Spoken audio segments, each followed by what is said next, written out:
your voice matters. You have a choice, you have options, and you may think that you're just being told what to do, and yet we are all part of the system. The way that I mentioned, Karina said that we are the land, that we are the system, that we are consumers, we are every place that you enter, you have an opportunity to say something. And I think, Eileen has given many of us in the company and the foundation the ability to share that voice in sometimes easier ways than maybe in other places.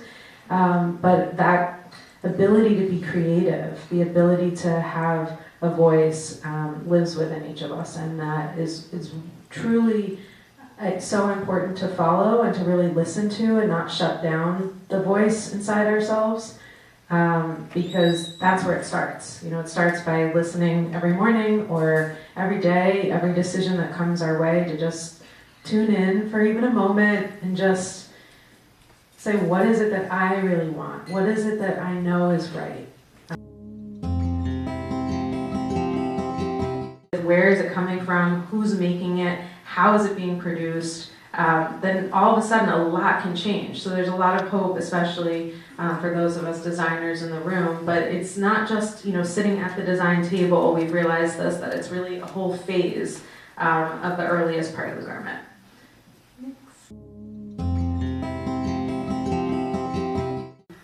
Materials, natural materials, wool, linen, cotton, organic, regenerative.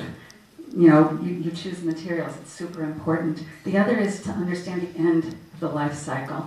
So to think about clothing, rather than fashion, I like to think clothing and textiles. I was trained in interior design, so it's more how do you create things that endure. People have to keep, furniture and space is much longer than clothes, so how do we think like that? How do we create clothes that people want to keep and pass on, that kind of thing. So a couple of things.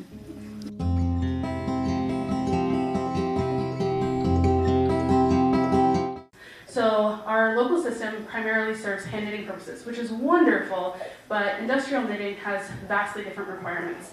We tend to need things that are much more consistent, that have greater strength and are finer, and those are all challenges with the equipment currently within our system.